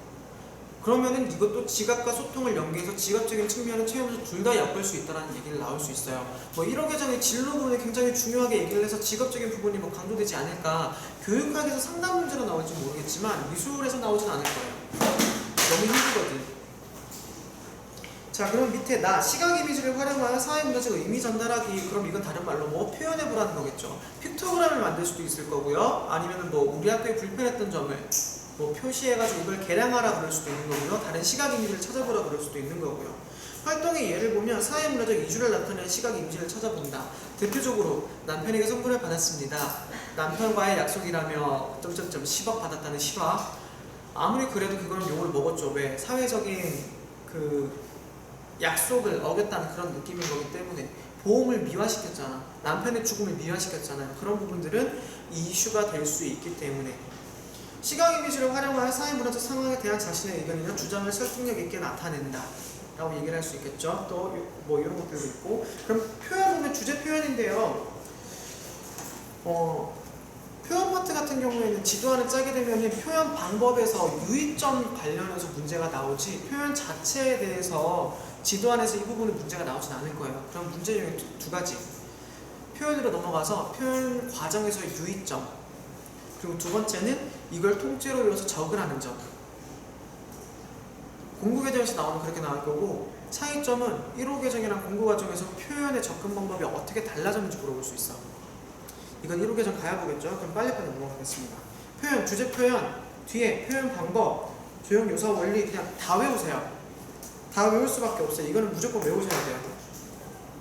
표현 그냥 한번 쭉 읽기만 하면은 주제 표현 아까 얘기했던 그게 다예요. 창의적인 발상을 통해 주제의 특징과 목적을 표현하는 거고 6페이지의 표현 방법을 보면 표현 방법과 매체를 창의적으로 활용하고 계획을 세워 표현한다는 건데 여기서 그나마 우리가 봐야 될 게 나입니다. 나의 별표 치세요. 1호 개정 가면서 이게 굉장히 중요해져요. 그러면 서술형으로 나오면 얘를 반드시 언급을 해줘야겠죠. 얘는 무조건 외워야 돼요. 표현 과정을 체계적으로 계획하여 표현하기. 위에 새로운 표현법과 매체를 탐색하긴 나오지만 그게 매체 미술로 갔을 때 전문 교과에서 좀 더 확장이 됐다고 볼 수 있고, 나 같은 경우에는 일반 공통 미술이랑 미술 창작, 미술 감상과 비평 둘 다에 영향을 미치거든요. 활동의 예를 보면 표현 의도에 적합한 재료와 연구 및 매체를 선택하고 계획을 세워서 표현한다. 밑에 있는 이게 중요하죠. 두 줄 그어주세요. 표현 과정을 평가하고 새로운 작품의 계획에 반영한다. 근데 이걸로는 끝이잖아. 반영한다고. 근데 실제로 반영해서 다시 한번 제작을 해야 된다라고 얘기한 게 바로 1호 개정인 겁니다. 그럼 뭐 이건 뭘로 됐어? 성찰과 보완이라는 측면에서 1호 개정으로 발전이 된 거고요. 나중에 연결까지 볼 수 있는 거예요. 이거 딱 체크를 해주시고 넘어가면 되고요. 조형 요사 원리 당연히 다 외우셔야겠죠. 조형 요사 원리의 적용에 따른 시각적 효과를 이해하는 것 뭘까요? 키네틱 아트, 오바트 될 수 있겠죠. 그럼 지도화 문제나 미술사 문제가 나오는 조형 요사 원리 문제, 교육과정까지 언급해서 이해해 줄 수도 있는 거예요. 뭐 보시면 되고 이제 감상으로 내려가겠습니다. 감상, 미술사. 미술의 변천 과정과 가치를 문화적 맥락에서 이해하기. 가를 보시면 다양한 문학과 미술의 변천 과정 이해하기입니다. 이건 당연히 중요해졌죠. 1호 개정에서도 연계랑 맥락을 중요하기 때문에 이제 다양한 문화권 미술의 시대별 표현 양식, 미술사적 배경 요인 등을 조사하는 것까지 아예 대놓고 나와요. 1호 개정에서도. 근데 미술의 변천 과정을 통해 미술과 사회의 관계를 이해한다. 이건 맥락주의인 거죠. 그럼 미술과 사회의 관계. 제가 예전에 미술사 공부할 때 이렇게 얘기했어요. 역사는 뭐의 역사다? 주류의 역사는 무슨 역사다? 이긴 자의 역사다. 그럼 이긴 자의 역사는 당연히 정치사다. 그래서 정치사를 먼저 알고 있으면 파생돼서 모든 걸 다 알 수 있다라고 얘기를 했습니다. 정치사가 우선이 되면요, 그 다음에 정치사 다음에 파생되는 게 뭐냐면 경제예요. 정치에 따라서 경제는 움직이니까. 이런 말 하면 그렇지만 이 전 정권이랑 이번 정권이랑 좀 많이 다르죠. 그게 추구하는 목표가 다르기 때문에 전략도 다른 거고 기업도 거기에 맞춰가지고 바뀌는 거예요. 그러면 과거엔 더하면 더했지 덜하진 않았겠죠. 그래서 그런 것들도 고민해봐야 될 거고요. 이제 정치사, 경제사 나왔으면 그 경제에 맞물려서 돌아가는 게 바로 뭐냐? 문화사예요. 그래서 제가 얘기를 하는 게 미술사를 공부할 때는 정치사에 대한 기본적인 개념, 한국사가 어렵다 그러면 미술사를 못하는 거야. 그건 미술사를 할 자격도 없는 거야. 세계사를 모른다. 모를 수는 있죠. 근데 주류의 미술 세계사 같은 경우는 정도는 알아줘야지 미술이 왜 이렇게 반영되는지를 아는 거지. 자기 미술사 공부했는데 피렌체가 어딘지도 몰라. 그건 아니라는 거죠. 애들한테 설명할 때도 그런 지역적 배경 같은 걸 다 설명을 해줘야 된다고 얘기를 하기 때문에 제가 이렇게 미술사 강조를 하는 거고, 1호 개정에서도 그래서 얘기했을 때 저번에 제가 스팀 교육과정 얘기하면서 구린마을 프로젝트 얘기를 했잖아요. 시대별, 시기별, 지역별 모든 특징들을 다 알고 있어야 되기 때문에 미술사는 이제 연결적인 측면에서 감상이 굉장히 중요해졌기 때문에 공부에서 1호 개정으로 가는 과도기로 미술사도 좀 많이 봐놔야 돼요. 연결로서. 그럼 활동에 의해서 1호 개정에서 대표적인 걸 볼 수 있겠죠. 타문화권과 교류를 통해서 한 사회의 미술이 변화하고 발전하는 과정을 이해한다. 이거 델프트 자기. 그리고 우리나라 같은 경우는 절파와 안견파 이런 것도 여기 해당되겠죠. 이런 것들 생각을 해놓으면은 시험 문제에 우리나라 안견파를 물어보면 당연히 절파와의 관계를 물어보겠구나. 그럼 절파 이전에 뭐 마하파의 여기 영향은 어떻게 되었는지, 고려와의 관계는 어떻게 되어 있는지 문제는 이런 식으로 나온다고요. 그래서 제가 문제 낼 때 교육 과정을 제일 많이 참고해서 교육 과정을 보고 이걸 보고 문제 이거 내야겠다 이렇게 고민을 하거든요. 굉장히 거시적으로 보는데 어려워요, 솔직히.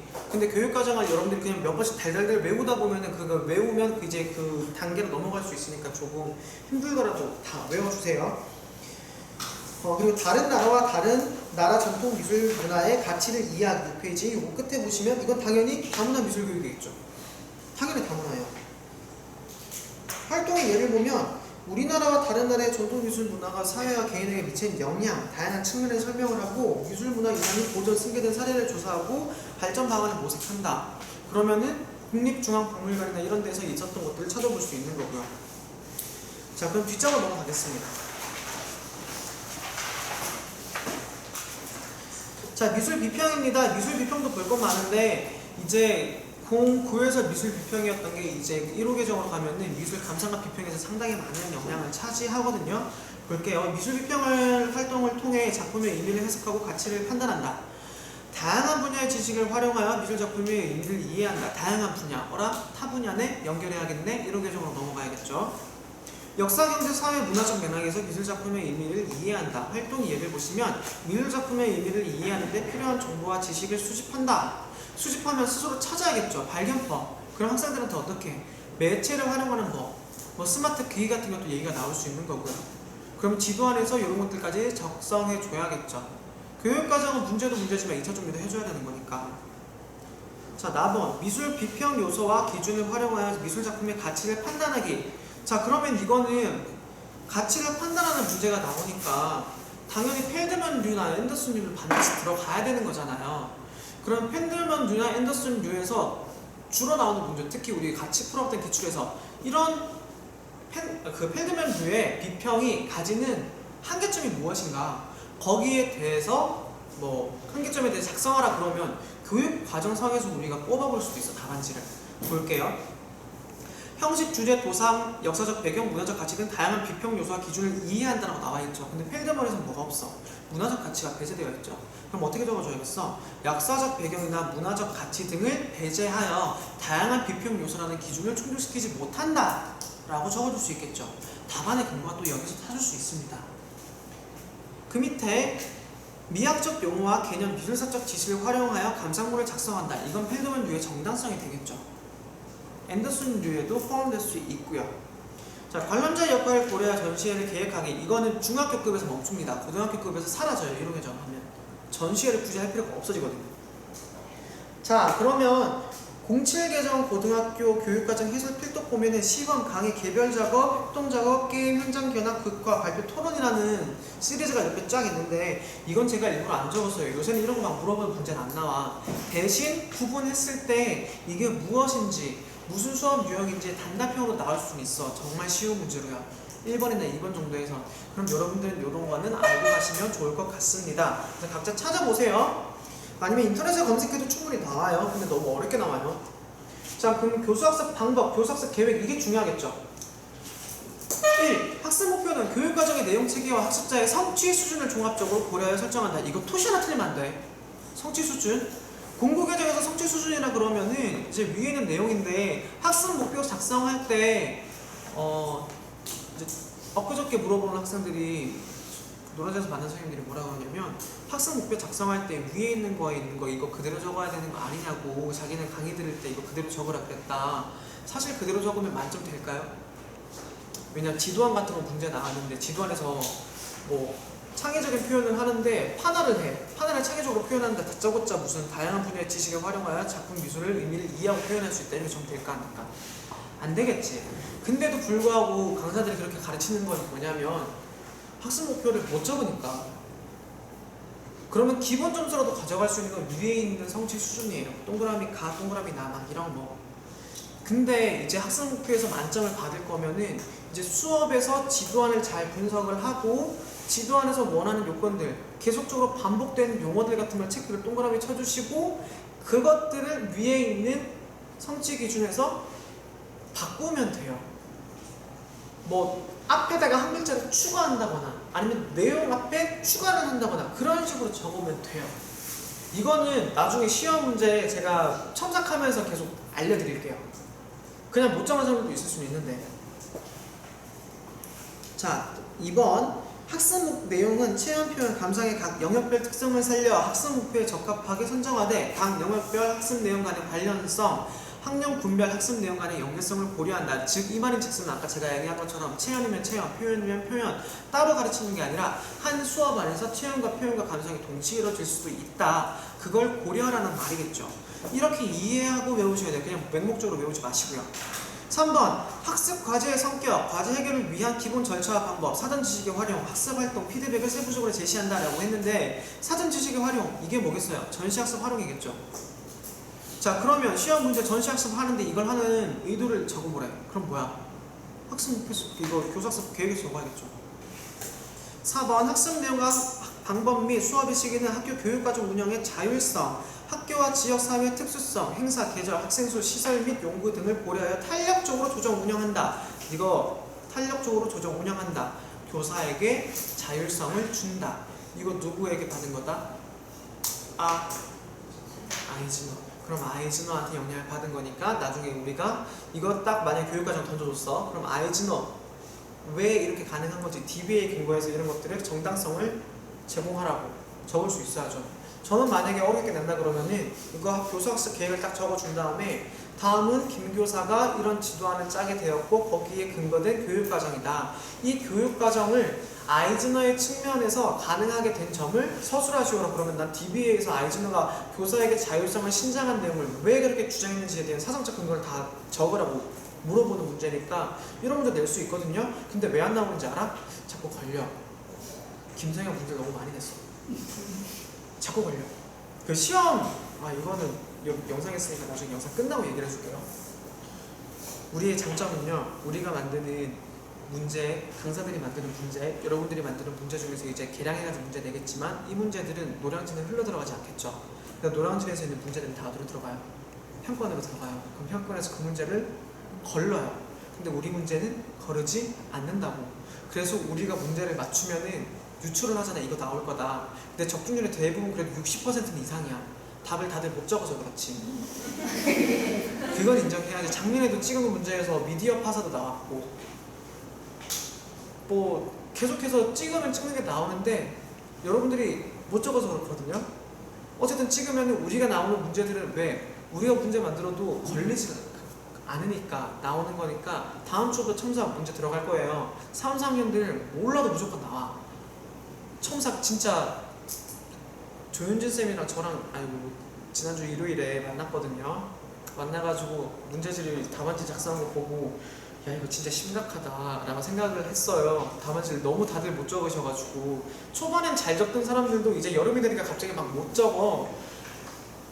그래서 안 되겠어가지고 저는 이제 어떻게 진행할 거냐면 다음 주부터 범위를 알려줄 거예요. 범위를 공부하고 달달달 외우라고 심지어 문제까지 알려줄 거야.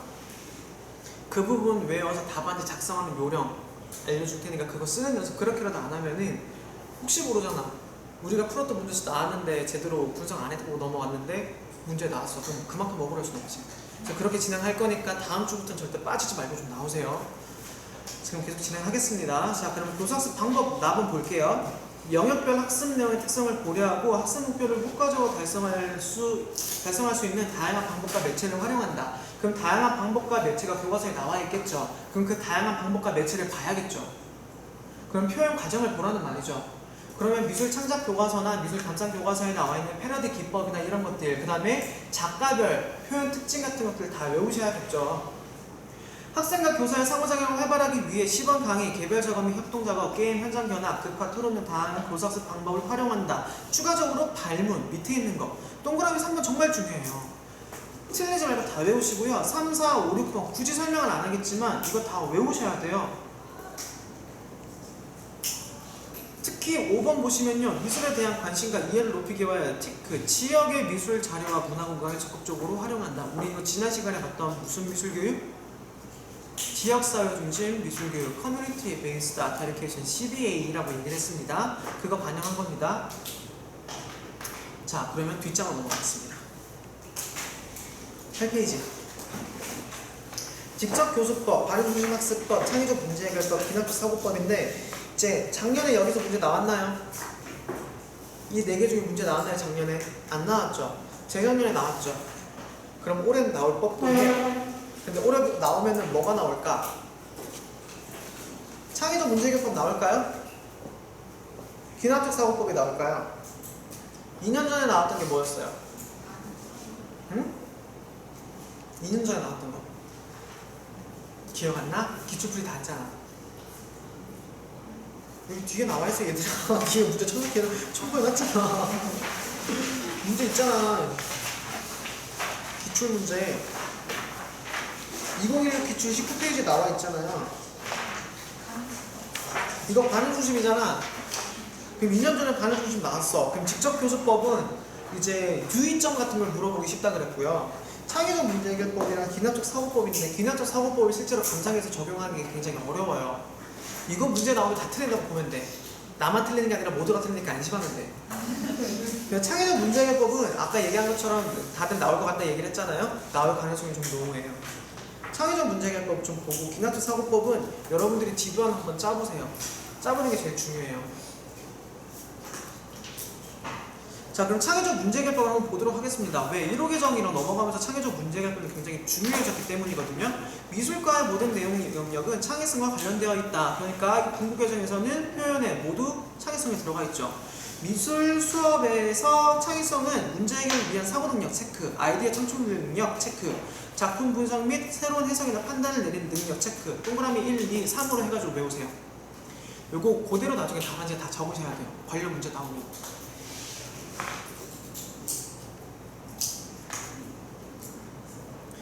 문제 해결, 사고 능력, 아이디어 창출 능력, 작품 분석 및 새로운 해석이나 판단을 내리는 능력 얘기했고요. 문제 인식과 아이디어 탐색, 아이디어 종교, 아이디어 적용, 종합 및 제공인데 동그라미 1번을 보시면 학생은 제시된 문제를 인식하고 그 해결에 필요한 단서를 파악하기 위해 다양한 자료나 정보를 모아 문제나 주제를 검토, 분류, 해체한다. 자, 여기서 검토, 분류, 해체 이것도 외우셔야겠죠?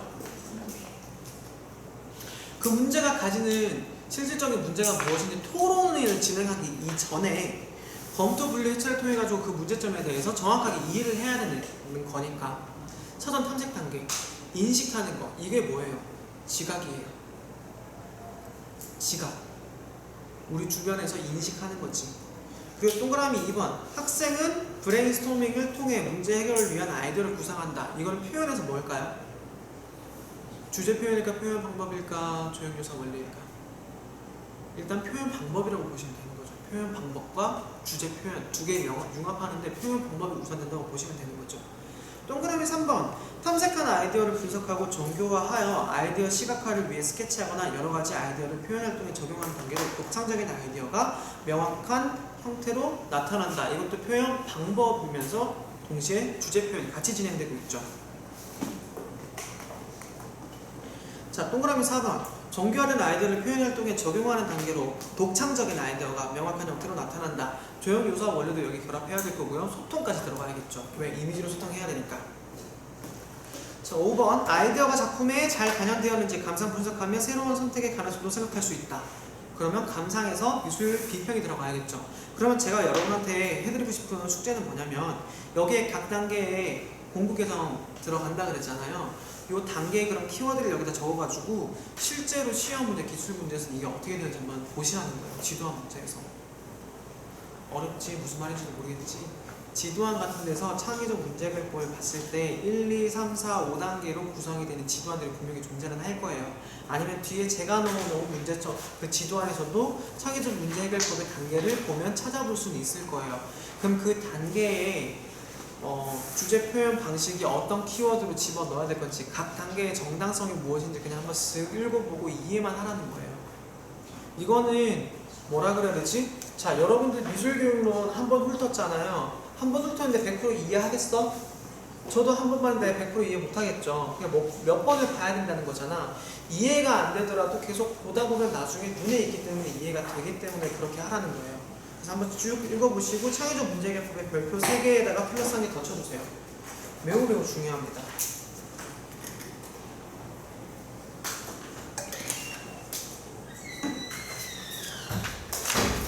자, 그럼 뒷장으로 넘어가겠습니다.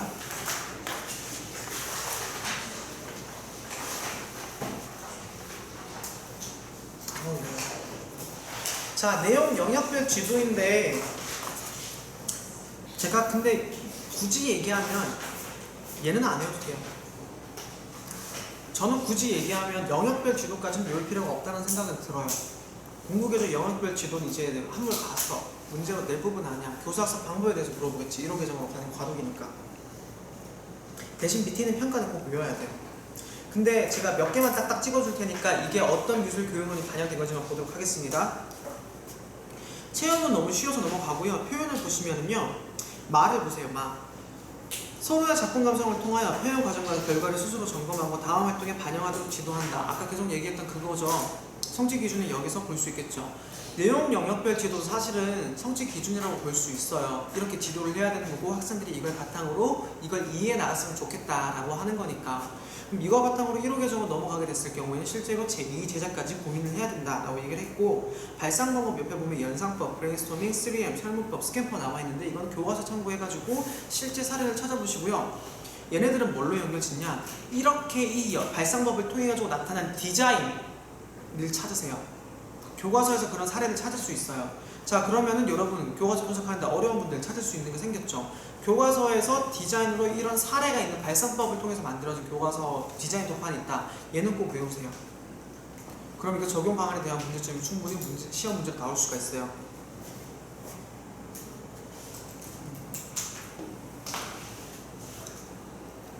자, 그럼 감상을 보도록 하겠습니다. 자, 학습 내용과 관련된 미술과 미술작품, 미술사 관련 정보와 일화 등을 활용하여 감상에 대한 흥미와 관심을 가지게 한다. 자, 이건 2차 준비까지 같이 해봐야 되는 건데, 중간에 미술사 관련 정보와 체크, 일화. 학생들이 제일 좋아하는 건 스토리텔링이죠.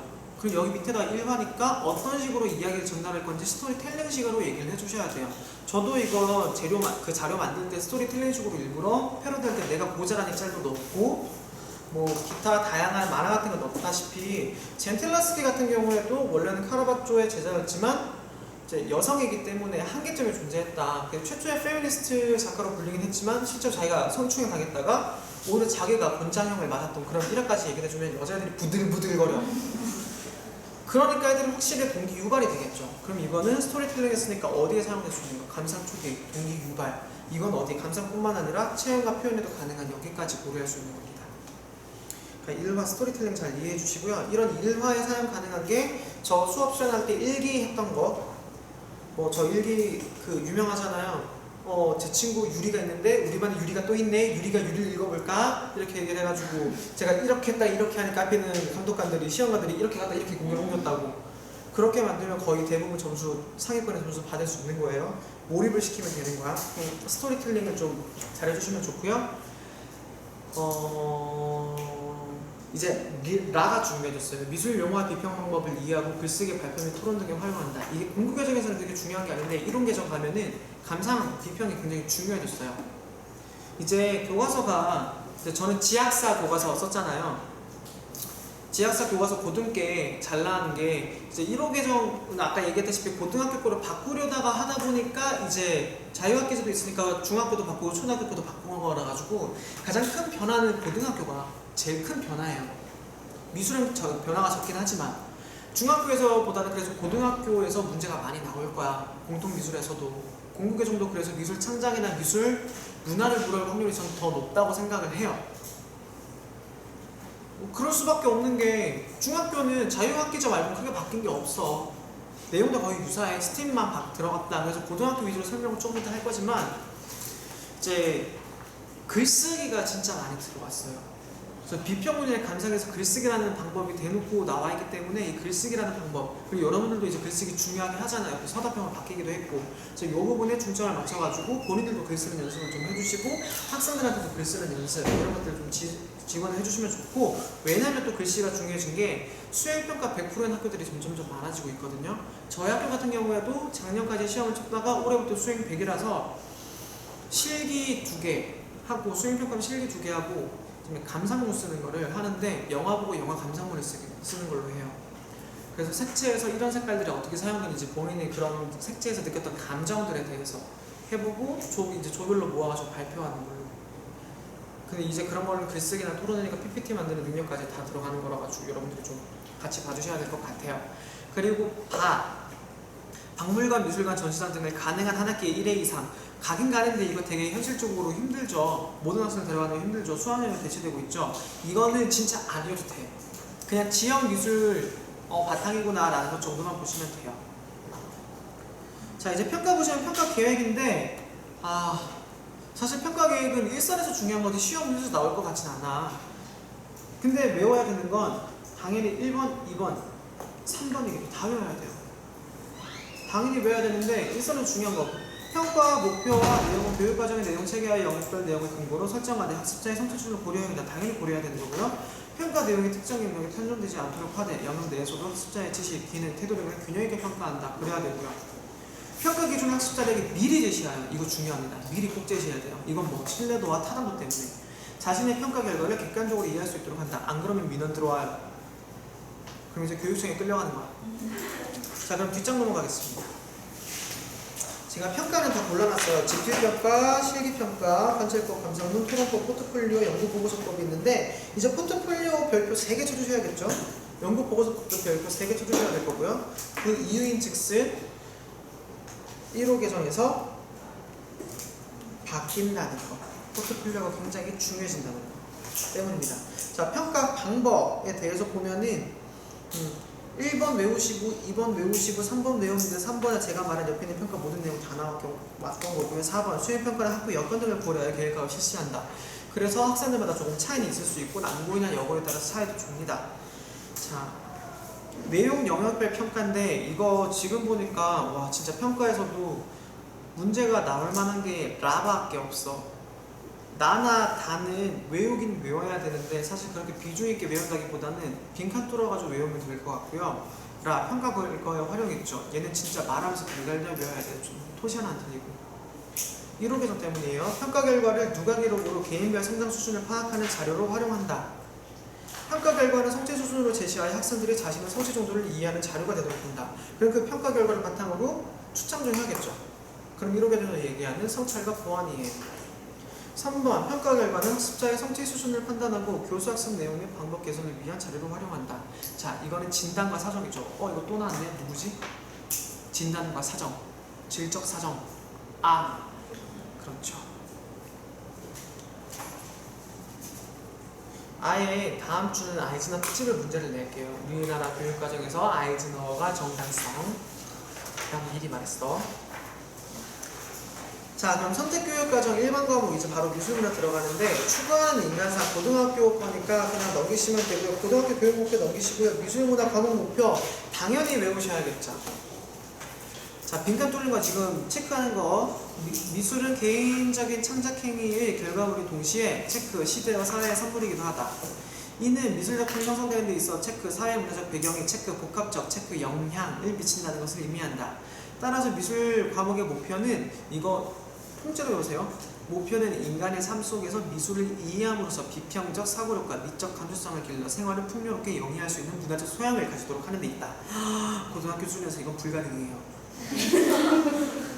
이를 달성하기 위한 하의 목표는 다음과 같다. 체크, 생활 속에서 체크, 미술의 기능, 체크, 소통 방식, 이해하고 적용한다, 체크. 미술의 변화와 흐름을 이해, 체크, 비평적 관점 체크, 근거하여 미적 가치 판단 체크. 답은 확장된 미술의 중요성을 인식하고 다양한 분야에서 창의적으로 활용한다. 이거는 키워드. 확장된 미술 체크, 중요성 인식 체크, 창의적 활용 체크. 참고로 말하면 공부 개정 일단 외우기 힘들다. 목표부터 비교해봐.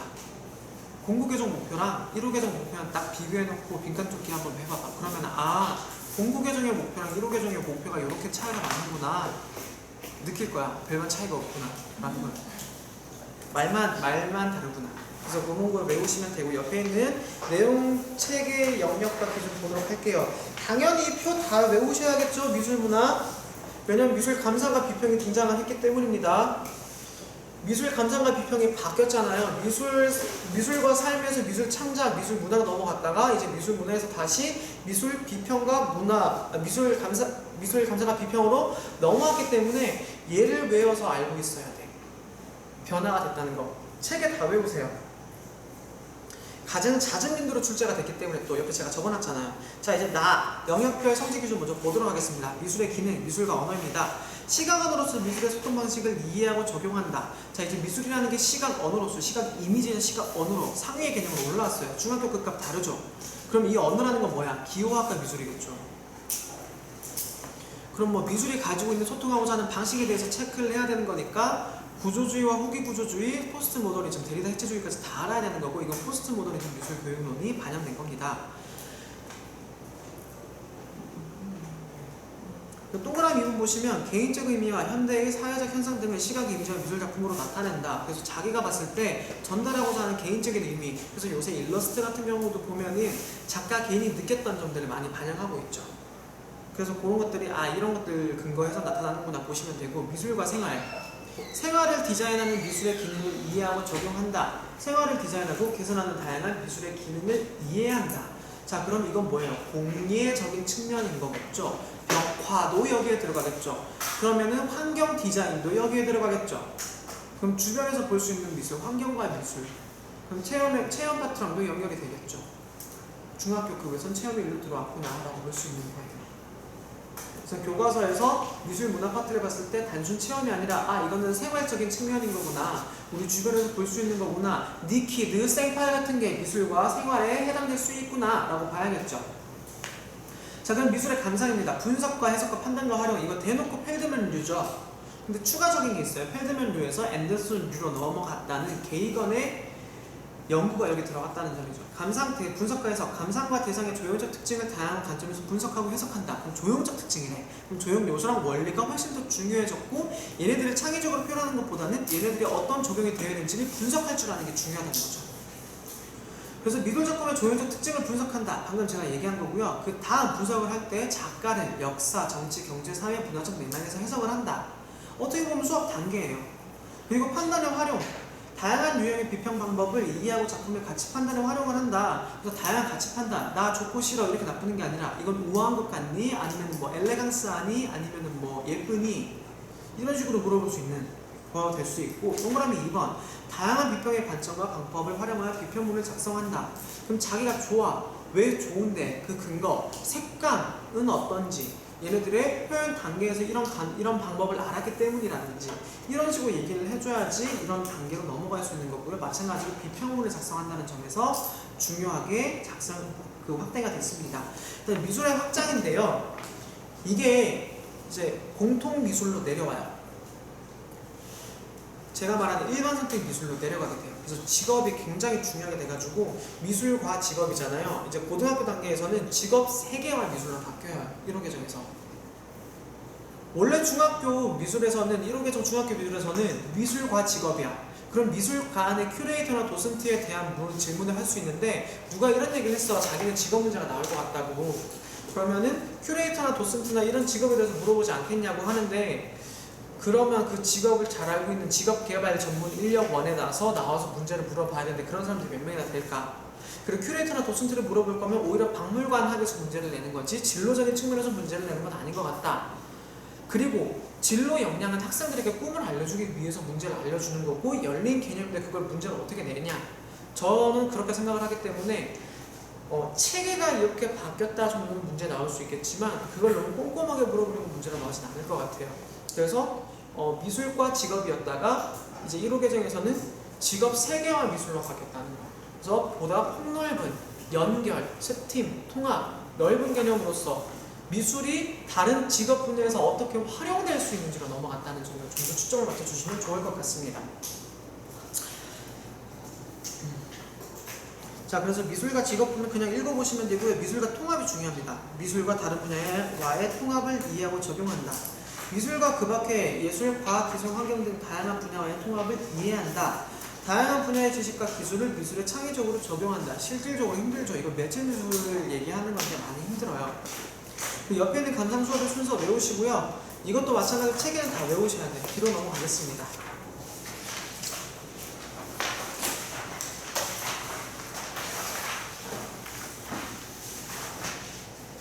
그리고 교수학습 방법은 여기 차이 없는 거 아시죠? 미술 문화나 미술 창작이나 미술이나 차이가 없어요. 그래서 미술 문화 같은 경우는 앞에 있는 이 체계를 진짜 달달달달 외우셔야 돼요. 제가 볼 때 지금 미술 문화에서 문제를 물어볼 수 있어요. 공부 과정에서 문제 나온다면 저는 미술 문화가 가장 확률이 높다고 생각을 하는 사람이고, 이제 중학교급에서 물어보는 문제가 많이 나오진 않을 것 같긴 해요. 아까 저기서 얘기했는데 자유학기제는 교육학에서 나온다면 나오는데 미술과에서 자유학기제를 나온다면 지도학 문제가 나올 수 있어. 폭넓게 쫙 나가는 자유학기제에 질문해가지고 뭐 직업과의 연결을 물어보는데, 이때 이제 진로와 확장될 수 있는 질문을 어떻게 던질, 발문 질문 같은 거. 이건 실제 문제로 보지 않으면 감이 안 올 거예요. 그래서 제가 나중에 문제로 보여드릴게요. 자, 그러면 평가 결과의 활용까지 다 넘어가고 14페이지 넘어가고 16페이지 들어가겠습니다. 자, 미술 창작입니다. 추가하는 인간상 그냥 넘어가고요. 미술 창작 과목 목표 당연히 외우셔야겠죠. 더 체크하도록 하겠습니다. 미술은 시각적 매체를 활용하는 시각예술이며 체크, 공간을 수단으로 하는 체크, 공간예술. 시각적 매체를 활용하는 시각예술, 공간을 수단으로 하는 공간예술. 요거 두 개 대놓고 외우셔야겠죠. 그럼 시각예술이라 그러는 거는 시각적 이미지가 모두 발현된 거고, 공간예술은 조각과 설치를 모두 다 포함한다는 말이겠죠. 조형을 방법으로 하는 조형예술이다. 다 나왔어요. 이제 조각까지 모두 다 얘기를 하네요. 일상 언어가 소리와 말을 통해 자신의 생각을 전달하듯 미술활동은 체크, 조형 언어. 사용하여 자신의 생각을 전달하는 표현 양식이다. 따라서 미술 창작의 과목 목표는 다 외우셔야 됩니다. 다양한 시각적, 공간적, 조형적인 매체로 자신의 내면을 표현하는 창작활동을 통하여 미술의 재반 현상을 이해하고 창조적인 삶을 영위할 수 있는 능력과 태도를 기르는 데 있다. 이를 달성하기 위한 하의 목표는 다음과 같다. 다양한 표현 주제와 발상 방법을 이해하고 표현한다. 발상 방법. 그러니까 미술 창작 교과서에 발상 방법이 잘 나와 있겠죠. 보다. 다양한 매체와 표현 방법을 이해하고 새로운 매체를 탐색하여 표현한다. 그러면 미술 창작 교과서의 새로운 매체에 제시해 준 거 다 봐야겠죠. 교과서 분석하는 거 방법 알겠죠? 다양한 매체 뭐가 있는지 다 찾아보세요. 미술 작품을 비교 분석하고 새로운 표현에 적용함으로써 창작의 중요성을 인식한다. 정반합이네요. 그러면 새로운 표현, 비교 분석, 그럼 감상 파트, 패러디 같은 거 봐야겠죠. 어차피 모든 강사들도 이런 부분들은 알고 있기 때문에 시험 문제 낼 때, 모의고사 문제 낼 때 이런 걸 많이 내요. 그럼 거기 좀 많이 배우세요. 그럼 거기 좀 보다 어렵게 문제를 낼 테니까 제가 만드는 문제 여러분들 답을 작성하시면 됩니다. 자, 그럼 이것도 마찬가지로 빈칸 뚫어가지고 공부하시면 됩니다. 뒷장으로 넘어가겠습니다.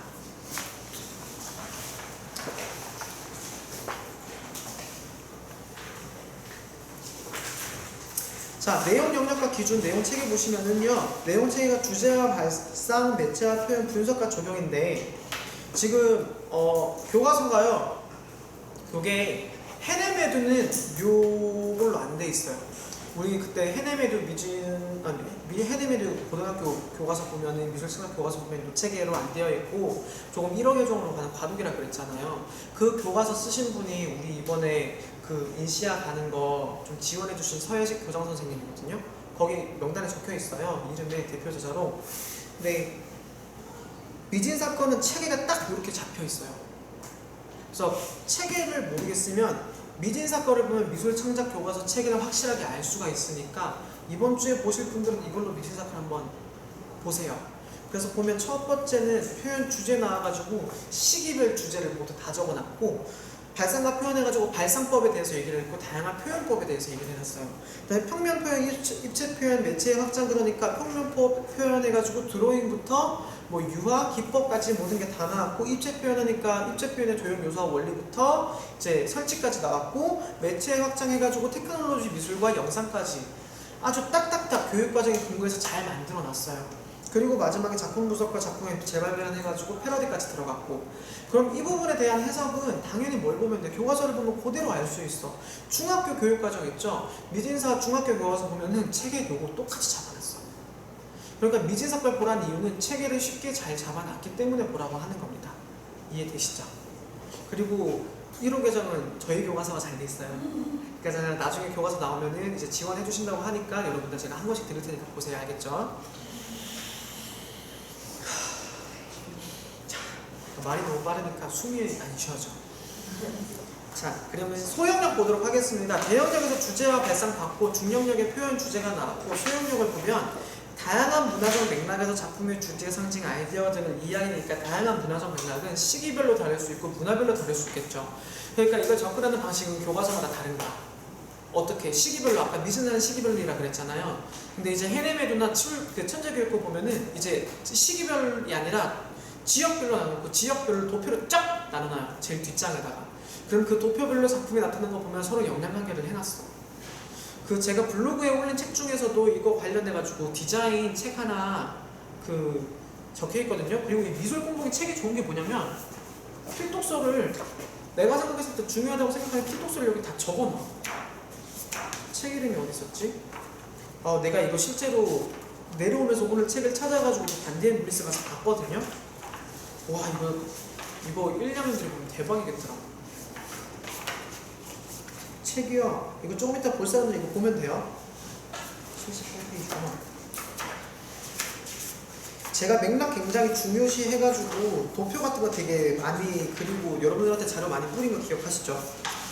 제가 이거를 꼭 만들었으면 좋겠다라고 생각했던 디자인 도표를 책에다가 만든 사람이 있어. 요거 보면 이게 도표야.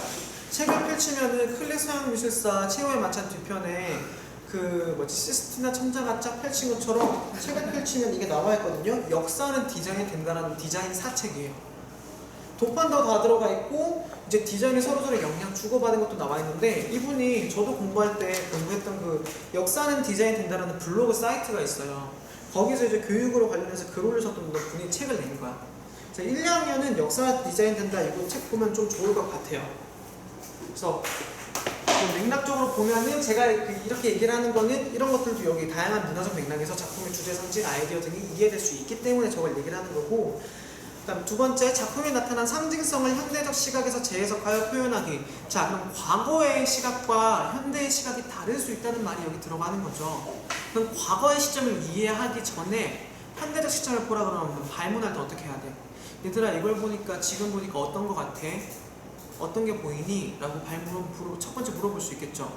이거 어떤 상황인 것 같아? 너네가 봤을 때 저거 적합한 걸까?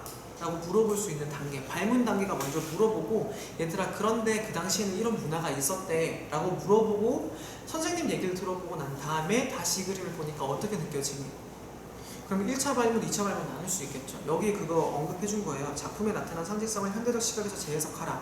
그러면 우리 입장에서 먼저 반응해보고 감상해보고 그 다음에 실제 단계에서 이런 맥락 주어주고 난 다음에 애들이 느낀 점, 그럼 이걸 현대적으로 재해석해서 표현하면 어떻게 될까? 그게 바로 패러디가 되겠죠. 자, 발상과 표현, 발상의 기본 원리학 방법을 이해해야 합니다. 당연히 이해해야죠. 안 하면 큰일 나지. 다양한 발상 방법을 활용하여 표현도 해야 됩니다. 그럼 발상 방법부터 여러분 많이 보셔야 돼요. 그럼 평면 표현. 평면 표현과 입체 표현인데 솔직히 이거는 미술 창작은 여기서는 안 나와. 외우긴 외우는데 여기서는 안 나와. 아까 얘기했다시피 표현 과정. 그래서 표현상의 특징 같은 거 모두. 그래서 미진사 책 보면 제일 뒷장에 표현 연구 재료 다 적혀있는 그 페이지 알죠? 포인트 한 6포인트로 돼가지고 되게 빼곡하게 적혀있는 거. 그거 다 외우셔야 돼요. 그걸 다 외우면 붙어요. 떨어지기도 힘들어, 그거 다 외우면. 자, 그리고 나서 이제 우리가 봐야 될 게 매체 확장 체크. 이게 어디로? 이제 매체 미술로 넘어가는 건데, 전통 미술과 현대 미술의 다양한 재료와 기법을 이해하고 발전시켜 표현하기라고 하는데, 이게 최근에 그 김현정 작가 알아요? 그 내숭 시리즈도 이제 한국화로 하는데, 한국화 기법을 새롭게 이제 색채는 한국적인 색채가 아니라 오히려 약간 서양화 같은 색채로 접근을 하기 때문에 김현정 작가 같은 게 조금 많이 대두가 되는데, 시험 문제에 나오진 않을 거예요. 논란이 좀 있어가지고 이현주 작가 거를 뺏겼다 안 뺏겼다 얘기 나오는데 본인은 아니라고 얘기할 거고 일단 지었는데, 교수님들이 아직까지 의문점을 제기하시는 분들이 많아가지고 도판으로 안 나올 거고요. 또 전통미술과 현대미술을 섞어가지고 또 발전시킨 사람 중에 손동현 작가라고 있어요. 문자도 그린 사람. 그 사람 것도 이제 여기에 해당되는 거니까 참고를 해보면 되고, 교과서에 이런 도판이 있는지 찾아보세요. 얘기해주는 건 교과서 분석할 때 전통미술과 현대미술 엮었다, 새로운 매체 확장이다, 그럼 신박하지, 교과서에 나와있지, 그럼 기출문제 대상이에요. 그럼 그런 것들에 대해서는 인터넷에서 검색해야지 자료가 훨씬 많거든요. 인터넷 검색해서 작가가 했던 말, 작가가 표현할 때 추구했던 것들 싹 다 정리해가지고 여러분들이 교과서 분석할 때 도판 분석은 그렇게 하는 겁니다.